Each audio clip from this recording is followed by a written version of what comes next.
In 1961, President Kennedy called on all Americans to rise to the challenges of the day. He knew that success depended upon the unity of efforts throughout the federal government and the nation. The Greater Boston Federal Executive Board, one of 28 across the country, fosters communication, coordination, and collaboration with federal, state, and local government agencies.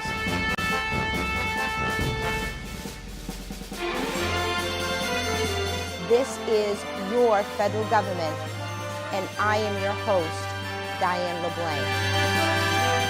Hello, everyone. Today we are featuring the United States Army Corps of Engineers, and our focus will be on the work that is being done by the New England District. With us today is Colonel Christopher Barron, Commander of the New England District. Sir, welcome. Thank you for being here. Thank you very much for having me. All right. So let's start with a little bit of background about you. Certainly. How long have you been at the Corps of Engineers? Talk about your career with the Army. So I've been specifically been with the Corps for about 2 years now. July will be the end of the second year for me as the district commander, and it's actually my first assignment with the Corps. So the rest of my time, I've been in the Army about 25 years. The rest of the time has been in more of the regular Army side of the house rather than the Corps. So originally from New York, which is not all that far away from here. So it's great to be back in the Northeast. Good. So tell us a little bit about some of your Army assignments. So I don't think there's anything such as a typical Army assignment, but if there is one, I probably was fairly typical. So I went to school in Indiana. I went an ROTC scholarship and joined the Army shortly thereafter. And for the last 25 years, I've been stationed in Missouri, in New York, in Georgia, in Germany, in Texas, in California, Alabama, Canada, and now here. And usual deployments to the various garden spots that some of us had the opportunity to experience over the last few years. So, but it's really been pretty enjoyable. So just about 2 years with the Corps. Yeah, just about 2 years here. Here in the New England District. And how much longer will you be there, do you think? The jobs are typically 3-year assignments. Okay. So I would expect my replacement to come sometime next summer. All right. So tell folks, what's the mission of the Army Corps of Engineers? Well, so in a nutshell, really, the Corps exists to support national security interests. Army readiness, Department of Defense, but the way it does that through military construction. It does that through civil works projects, which I know we'll get the opportunity to talk quite a bit out here because it's pretty big within New England District. We do a tremendous amount of environmental work. We do a tremendous amount of regulatory work. We support directly the Department of Defense overseas with some of the missions over the last 10, 15 years. So really, it all works towards national security, but there's a tremendous amount of things the Corps does. So what's the difference between the Army Corps of Engineers and the regular Army? So good question. Because you're wearing the uniform. So it's probably a difficult question in a sense. The regular Army often refers to some people do use it to refer to as active duty forces, Title 10 forces, and reserve forces, but in some ways it can also include Title 32 National Guard. The Corps is primarily a civilian organization, and while there are a lot of Department of Army civilians within the Army, the Corps is very unique. It's a very, very civilian-heavy structure. So there are about 32,000 civilians in the Corps. And there are only about nationwide? Nationwide, okay. Yeah. There are only about 700 military in the Corps, okay. So it's very much an inverted structure from what the rest of the Army is. So the Corps is, in a sense, it's part of the Army, so it's kind of part of the regular Army, but it answers, through the Chief of Engineers, my boss's boss, answers to the Assistant Secretary of Army for Civil Works is the primary chain, and that goes up to the Secretary of the Army and then up to the President, obviously. Okay, so you're the commander of the New England District. How many districts are there nationwide? Gosh, there are a little over 40 districts, okay. And so the districts are kind of centered around cities or geographical things, and they're grouped together in divisions regionally. So if you will, the North Atlantic Division, with which we are part of here in New England, that stretches from Norfolk, Virginia, all the way up to Eastport, Maine. And the districts within that, you've got the Norfolk District, Again, working your way north, Baltimore, Philadelphia, New York, and then New England District. We also have Europe District overseas, but specifically the New England District is generally the 6 New England states. Okay. There's a little bit of Vermont that's split between us and the New York District. Really? Yeah, just a little bit. Interesting. For some lines of work, for Okay. civil works, but for other things, we have the entire state. Okay, so you gave us the breakdown of the numbers on staffing nationwide Yes. for civilian and military. What does staffing look like here in the New England District? So it's similar in the sense it's very, very professional civilian oriented organization. So we have, give or take, any given year, 480, 490 employees. It fluctuates with our workload, and I'd be happy to talk more to that. There are very few folks in uniform, though, active duty folks. So there's myself, my deputy, and then we usually have 1 or 2 junior officers that serve as project managers. Okay. So really, it's close to 500 civilian employees and maybe 3 or 4 military.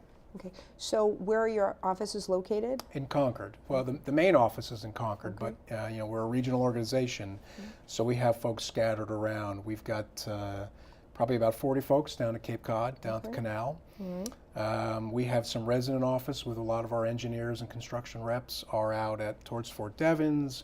We have some out towards Springfield, and then we have some regulatory offices up in Burlington, Vermont, up in Maine, and of course a lot of the dams and recreation areas that I think a lot of the viewers are probably very familiar with, they're scattered out everywhere. So we probably have a better part of 3 dozen standalone facilities. Okay, wow. And we want to drill down a little bit and Absolutely. talk about some of the things that you've mentioned. You mentioned the Cape Cod Canal. Yeah, I mean, I yeah. remember going there with my family growing up. That is a core project. Sure, it is. So talk a little bit about the history of the Cape Cod Canal, because I think that's something that certainly those of our viewers who live in Massachusetts might appreciate. So it's really a very fascinating project. You said it was originally started by August Belmont. He was a financier out of New York, and I believe, not positive, but I believe it's the same Belmont as in the Belmont Stakes, horse racing and all that bit. But he had the idea to dig a canal across Cape Cod there. And really, I think a lot of it was born out of the idea to reduce risk. 19th century navigation was a particularly challenging issue, going all the way around the Cape. Obviously cut several hundred miles off of there. They finished what they were doing in about, I think it was July 29th, 1914, because we just did a centennial a couple years ago. But it was a pretty rough project. It was a little bit narrow, it was a little bit shallow, it was very difficult to navigate. And so the federal government came in a few years later, and I think the formal transfer of the title was about 14 or 15 years later, in the late 1920s. It became a federal project, and at that point it had been widened and it had been deepened, and you get a little bit of a feel of the project that you see today. A few years later, the bridges went up, the Barron and Sagamore Bridge. We have the railroad bridge that goes across there. And so we've, a tremendous amount of visitors to the canal itself, daily users, and then obviously all of the traffic that goes back and forth for residents and seasonal visitors. And what kind of staffing do you maintain down at the Cape? So there's 40 or 42 folks down there, and it's a little bit of everything. So we have some individuals that run a marine traffic control center. So they work very closely with folks that are transiting through the canal itself, and work hand in hand with the Coast Guard on that to regulate traffic, to keep people safe, to keep it open. We have some park rangers that work, for the actual recreation there itself. And then we have quite a few folks who just kind of keep all of the moving pieces moving down there from a mechanical standpoint. Okay, so that's a project that started as sort of a private effort. It did originally started as a private effort, and then was taken over by the federal government. How about more recent projects? Are they Sure. funded by the federal government? Do they tend to be situations where someone else started it and the federal government comes in and changes it a little bit? So the answer would be yes, right? Yeah. Yes to all those, Okay, and then all some. right. So we'll start with probably maybe the most recent and more interesting development is you're starting to see a trend around the country, and New England is no different, with interest in public-private partnerships. They're often called P3.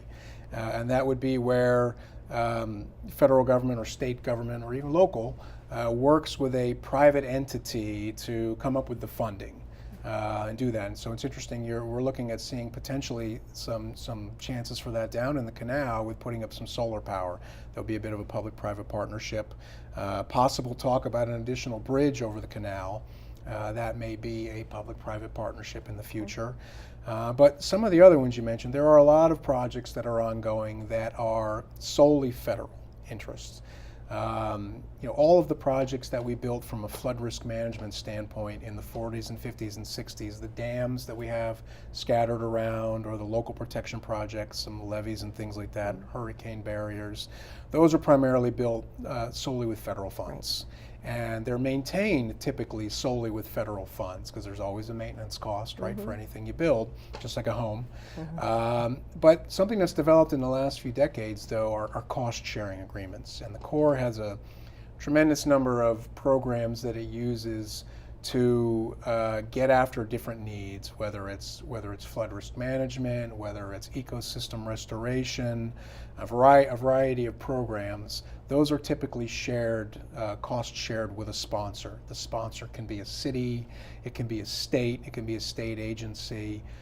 Typically, the burden of the cost is borne by the federal government, but it's not insignificant. You're asking a state or a local entity to pony up 25-35% of the initial funds for a project. Well, and that would make sense because they're citizens of the beneficiaries. They are. It is, and it's obviously a challenge.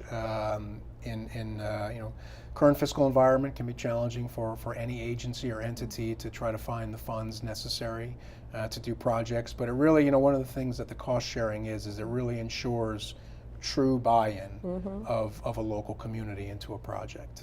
So, clearly the nature of your work, you're always working with the local communities, you're working with the states, but what are the other federal agencies that you work with on a regular basis? Sure. So we have a great relationship with FEMA, and we kind of get to that through the Corps' disaster response function and missions, and that can be anything from responding to hurricanes and winter storms that we have obviously up here fairly frequently. So we have a great working relationship with FEMA Region 1. One of the things I think that makes that a little bit special and unique is that our boundary is their boundary. So the boundaries are identical. So when we want to talk to somebody about emergency response or disaster preparedness at the federal level, we only have to talk to FEMA Region 1. Right. Whereas, some of our counterparts in other parts of the country, well, they're talking to 2, maybe 3 within the same business lines. We have a superb relationship with EPA Region 1 again. Same borders and boundaries, which is very, very nice for us. You see a trend going there, so it's quite nice to have that regional identity at the federal level.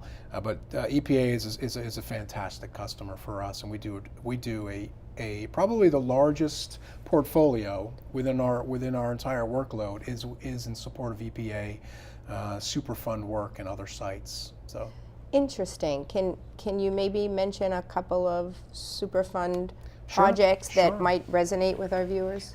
So we've done some great work getting after some mines, Elizabeth Mines, Callahan Mines up in Vermont, a little farther away from here, but a little bit closer to home. Some folks, probably everybody knows where New Bedford is. There was really just a tremendous amount of contamination in New Bedford Harbor, and it's PCBs. So please don't test me and ask me to spell that out for you. But there's a tremendous amount of PCBs. It's probably one of the higher concentrations of PCB known to man outside of a laboratory setting. And we've worked with EPA for years on getting after that problem. It's really kind of a fascinating technical challenge. So we will do something what's called hydraulic dredging. And so if you can imagine a giant vacuum that's sucking up all the muck off the bottom of the harbor, we kind of pipe it down harbor a little bit. We mix it with some sand and some binding agents. We separate it all out. We press it into cakes and we ship it out mostly to Michigan for incineration. Wow. So it's a fascinating project. It's something that absolutely has needed to be done, and we're very fortunate to have a great partner with EPA on that. So what's the timeline for a project Oh, of gosh. that magnitude? Yeah, I mean, years and Yeah. years and years. So, we were originally working that project at probably around $5 to $10 million a year. okay. And as you can imagine, something that complex, particularly with the disposal, is very expensive. And there was, virtually no end in sight at that point. It was going to be decades. But we've been able to work with EPA, and they had a decision that went pretty well for the federal government, and they were able to free up a fairly sizable chunk of funds for this. And so I think for the first time in a long time, we've really been able to see a light at the end of the tunnel. So 5, 7, 8, 9 years maybe, we hope to be done with most of what we need to do in New Bedford, which it sounds terribly long, but in perspective to what it would have been, Right. almost in perpetuity, Right. it's really great news. And if you don't start, you don't finish, We right? don't- That's a great way of putting yeah, it. We do a tremendous amount of groundwater treatment at the old Mass Military Reservation down on the other side of the canal, and that's a much longer term process. We do a lot of pump and treat, because there's really no way to get at all of it at once, and so you set up all these pump and treat stations, and you bring water out of the ground. You purify it and you put it right back in the ground, and it sounds terribly inefficient, but it's really the best way to get after do that it. type of problem. But it's going to go for years and years. Right, interesting. So the work that you're doing, I mean, again, the numbers that you laid out there at the beginning of the show in terms of the actual employees that work for the Corps of Engineers, that number of employees can't be doing all of these projects. Do you hire contractors, or how does So, that, what does that so look like? short answer is yes. So Okay. we contract out for the vast majority of the work that's done, particularly new work. We have some maintenance work that's done in-house. We do some testing work and some design work that's done in-house. But the vast majority of what folks would view as Corps of Engineers construction or mission execution is done with contractors. So the Corps has evolved quite a bit over the years. From the early days with of engineers like Lewis and Clark going out and mapping the country, and those were almost all basically just Army officers and soldiers coming out of the military academy at West Point. As the missions grew complex and more large, you tended to see the rise of kind of a professional civil servant, and until you get into the 20th century, where you saw that inverted pyramid, if you will, of much heavier civilian presence and smaller military presence. But so along with that, though, has come, there's just so much work, construction work, that the Corps has engaged in, that it just wouldn't be effective or efficient for us to try to maintain an in-house workforce. Now, there are some things we still do own. The Corps does own some dredges that it uses to do to get after the navigation mission. A lot of it's centered around the Mississippi, but we have access to some Corps dredges a little bit closer to home. In fact, we just brought one up to finish some work around Cohasset Harbor just about 2 months ago. So, but the vast majority you see, so if you go downtown to Brookline, to the Muddy River Project, which a lot of folks will see on their way to Fenway, that's all been contracted out. Okay. The work that we do, we just finished the Hanscom Middle School, fantastic job. That was all contracted out. And a lot of these contracts, they go to regional and local entities. So, but before you go into a community Sure. to do work, I mean, what sort of conversation is there with the local entity, with the citizens?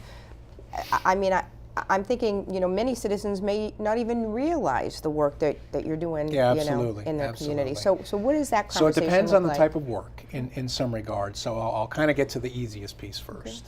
So the military construction work that we do, whether it's on a base like Hanscom Air Force Base or Westover Reserve Base or over at Natick, that's kind of a formal process. The Department of Defense, Department of Army set aside funds for that.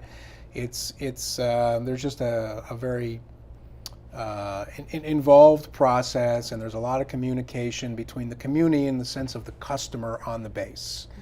But when you get into more civil works things, whether it's again, it's Muddy River downtown, which is a great project, or it's a smaller project like a stream bank protection or a beach renourishment, putting sand back on a beach, or ecosystem restoration or reconstruction of a jetty like we did out of Newburyport.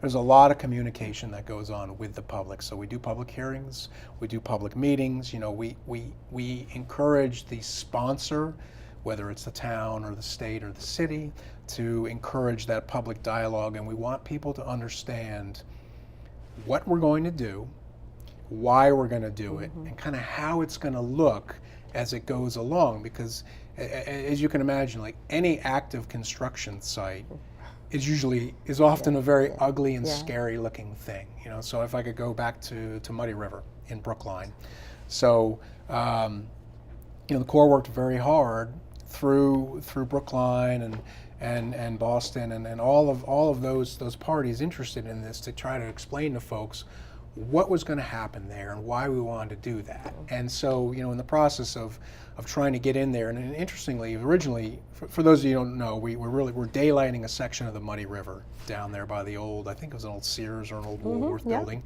down by Fenway, and it was a pretty rough section. So it had silted in, there was a tremendous amount of phragmite and reed growth through there, a lot of garbage had collected, and it originally started as a flood risk management project because the T station, I think, flooded in 98 or 99 as a result of that.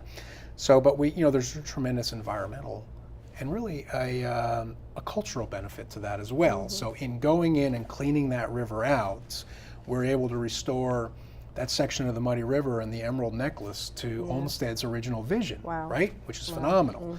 But in order to do that, you know, it's that old terrible saying, in order to make an omelet, right, you got to break a few eggs. And so in order to get in there and do that, we had to take some pretty big trees down, right? And taking a large mature tree down in an urban environment is nothing that anybody takes lightly.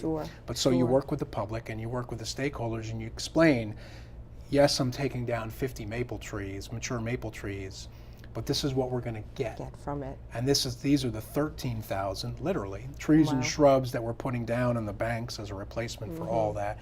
And so, and I apologize for the rambling answer there, but you know, it just goes to show the importance of communication throughout the process. It is critical, and I'm sure you appreciate when the public actually does come forward and express their concerns so that you can work through those and communicate back. And no one is perfect. You know, folks at the federal and state and sponsor level, we often, you know, sometimes people miss things. And to have a member of the public step forward and say, you know, hey, I don't know if you noticed this, but that's phenomenal. Absolutely. So what about private citizens? You know, we've talked about work with local communities and states and these bigger projects. How would a private individual, a homeowner, perhaps have reason to need the services of the Corps of Engineers? So it's I'll try to break that out into two pieces maybe. So if it's a private individual who is just solely experiencing an individual problem, that may not be the best fit for the Corps. But if it's a series of private individuals, if it's an entire street or section of a community or a village where they're all experiencing, maybe it's a flooding issue from a river or a stream, that works pretty well. That's kind of right inside the Corps' wheelhouse there. So I'm not trying to discourage any individual. If the individual has any questions, I absolutely encourage them to call the Corps. And at the very least, we can put them in touch with someone who may be able to help their problem. But if it's a larger, more not holistic, but if it affects kind of a larger group of citizens or the public, that is much more along the lines of our authorities, if you will. Private citizens are often involved with the Corps through disaster response, mitigation. You saw obviously a tremendous amount of that down in Hurricane Katrina in New Orleans and Hurricane Sandy in New York, New Jersey, but some in New England, some Sandy damage. But again, that would be one of those areas where it was a lot of people involved rather than just one individual. So homeowners that live in areas where the Corps has a waterway that they have a vested interest in, that want to do work on their property or make some changes, can they just go do that? Do they need a permit to do that? Well, so does that- how does the that old work joke, out? you can do anything once. Yeah, You there just you have go. to live with the consequences There of you your go, there you actions, go. right? No, so we encourage folks not to just go do things. So really, we do a tremendous amount of permitting of activities, and so one of the authorities, one of the documents that we derive our authorities from is the Clean Water Act, and Section 404, the Clean Water Act, gives Corps the authority to kind of regulate what goes into the waters of the U.S., discharging fill, if you will. So if somebody wants to build a gazebo or put in a boat ramp or something, and they're on something that would be waters of the U.S. or wetlands, they absolutely need a permit from us. Now the good news is we do probably 2,500 of permits a year. Okay. And the answer is, by and large, almost always yes. We will work with the applicant to figure out, okay, tell us what it is you're trying to achieve, and then we will help work with you to find a solution that gives you what you want, but protects the environment. Sure. Specifically, I think at the beginning of your question was if somebody had a something they wanted to do that may be on Corps-owned property, or maybe not your words, but a floodplain or something like that. That's a different authority within the Corps. Okay. But again, we're obviously fairly cautious about what we allow onto Corps property in terms of easements and construction and things, because it could prevent a problem for the landowner later on. Right. We don't want to do anything that would compromise the integrity of, say, a flood risk management project. Okay. Those floodplains are often there for a reason. And if we have need to close the gates on a dam and fill the reservoir, and we need the full length and width and breadth and depth of that reservoir, that's a challenge when you've allowed easements and structures onto that. Sure. So when an individual or an entity comes into you and they do file a permit to do work, how long does it take for the Corps to turn those around? Oh gosh, it depends. So for an individual, or for a general, we call it general permit, and we have structure and process that's been put into place to allow for the very common recurring things that we see all the time. So those are very fast. I want to say they're on the order of weeks, maybe a month. I'm not positive on all of that. Individual permits, however, take a little bit longer, and I wouldn't want people to think an individual permit means their individual permit, because it does in that sense of the word, but the Corps views individual permits as those things that are very unique and very different, and they're going to require a little more analysis and thought. They may require an environmental assessment or environmental impact statement. We're often working with others. We may be working with states on those as well, and those can take quite some time. So you may have an individual permit for something associated with a energy transmission line, like you've seen in the news the last few years or so. Those can take years. An individual permit associated with an offshore wind farm, those can take a very long time. And it's getting everybody on the same sheet of music. It's looking at every possible facet of risk that we can identify, and they're a challenge. They take a long time. And is it the Corps that is the lead, though, on those permits? I mean, so it depends. Okay. So it's everyone's favorite word, right? It depends. I know I go nuts when I hear it too. So, often for energy transmission lines, since I just mentioned those, it's not the Corps that's the lead for those. Typically, not always, but typically it's FERC, the Federal Energy Regulatory Commission, who might actually be a good future guest on your show. I encourage you to get FERC on here and talk about that. But sometimes the Corps is the lead for that, particularly for offshore wind farms, and we've been the lead for those. Okay.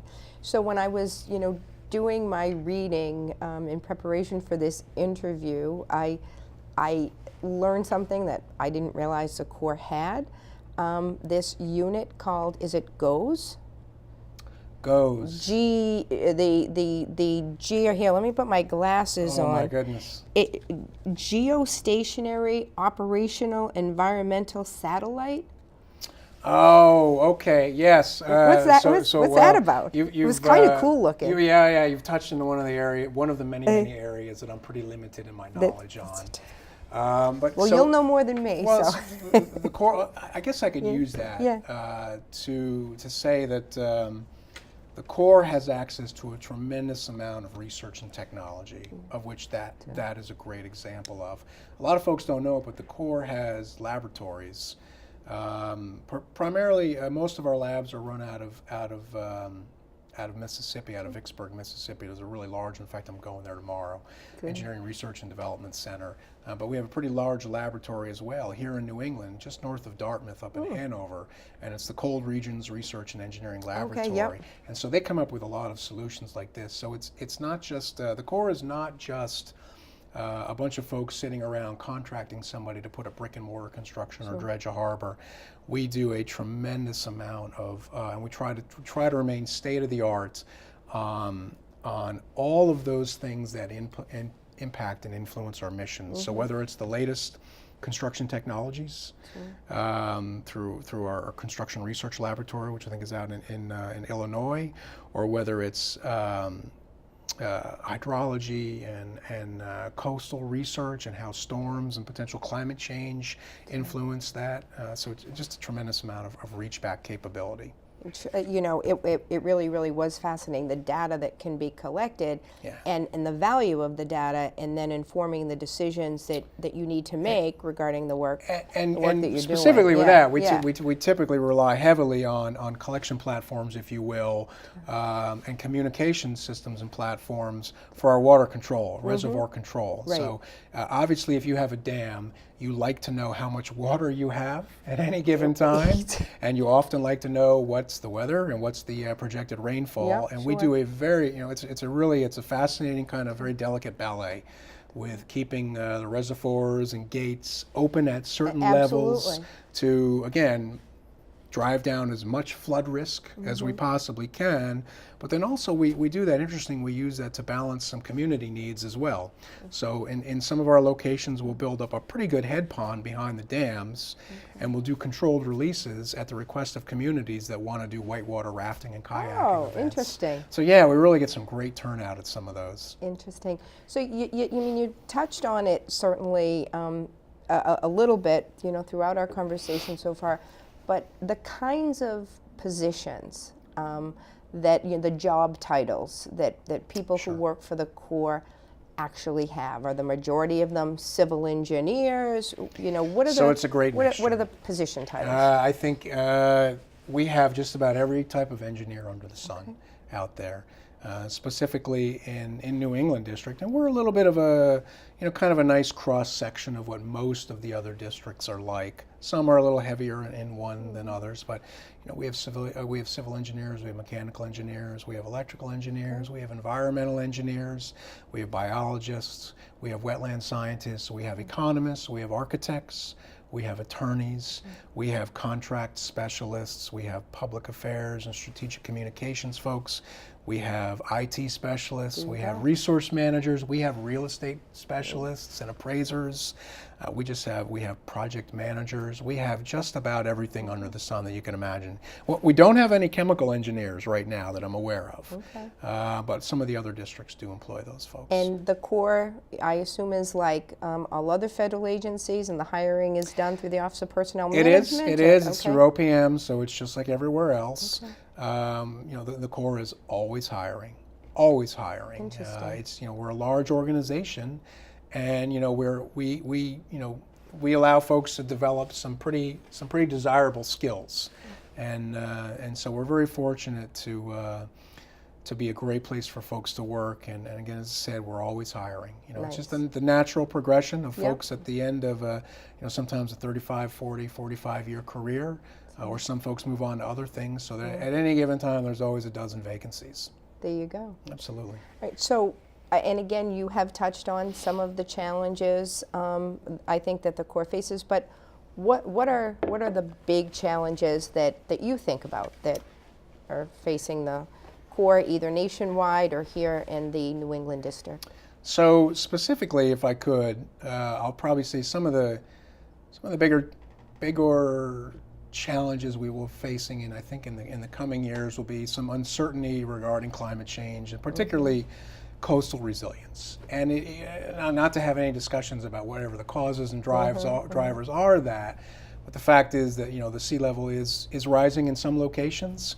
We're seeing a significant amount of erosion and loss of land along shoreline, and we've got what is over 6,000 miles of coast here in New England, and a lot of it is pretty fragile. It's threatened. It's fairly delicate, particularly the stretch from Connecticut all the way up on around the Cape. As you get into Maine and it's a little rockier, most of that coastline is fairly stable, but there's a lot of New England coastline that's very vulnerable, and that's a challenge.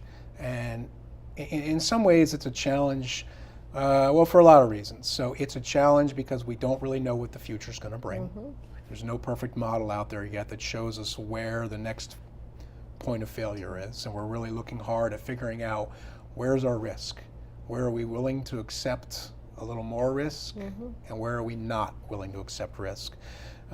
It's a challenge to find the funding, frankly, for that. It's a the old phrase, it's an age, it seems to be an eternal age of diminishing resources, but it's a challenge to find the funding for these things.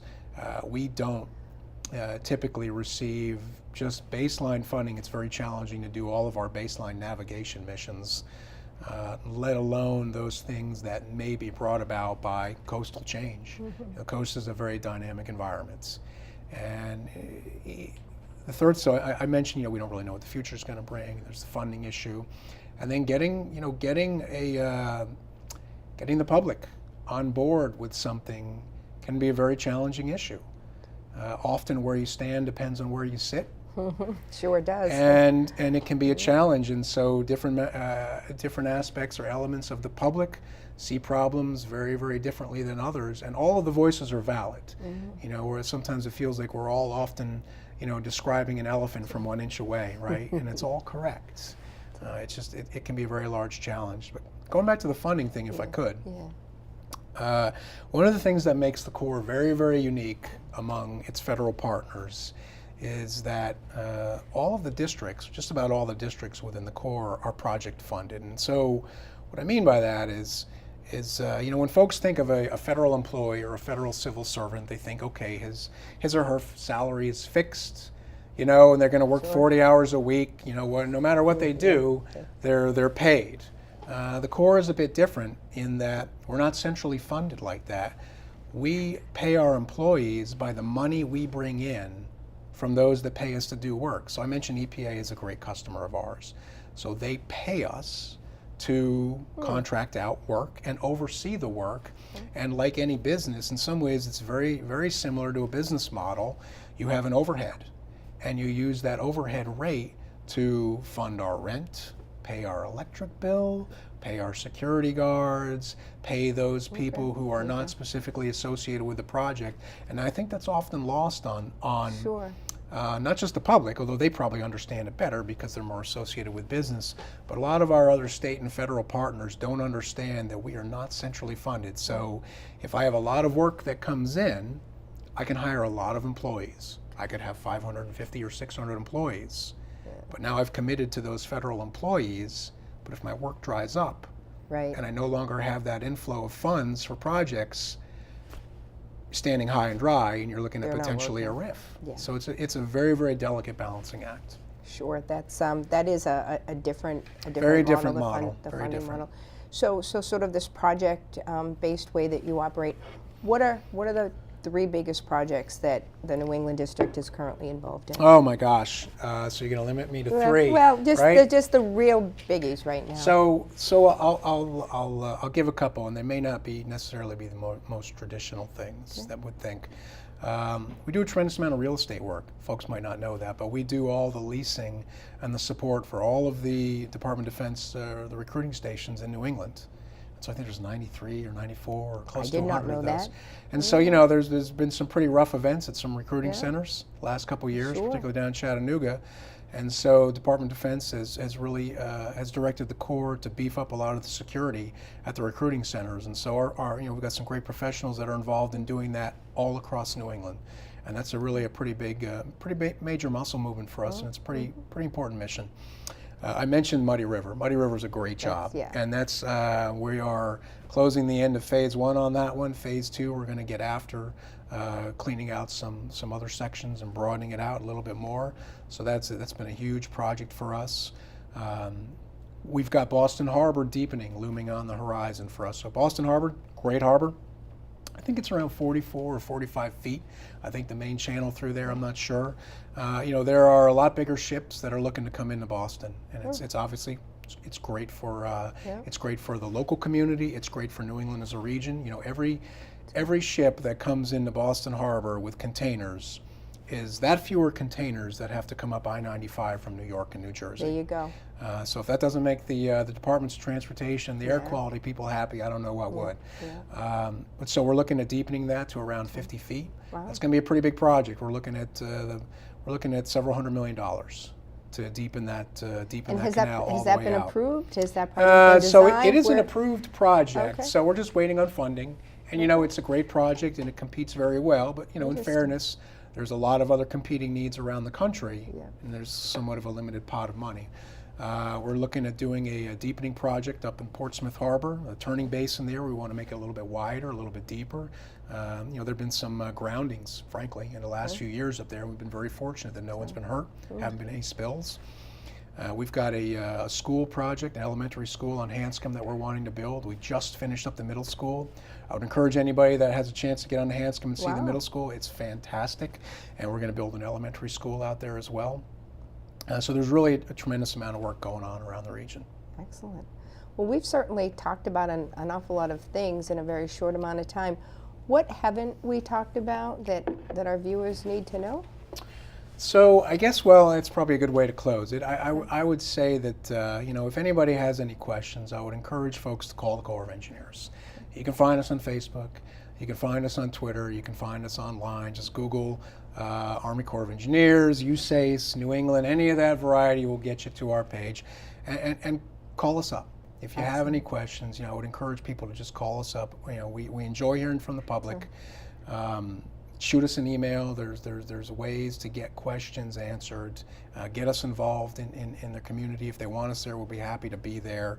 The other thing is the other thing I would say is that I just want folks to know that there are a lot of great professionals that work in the Corps, and they're not just some faceless federal entity, right? They are just like any other place else in FEMA and EPA or any of the other federal partners. They're here.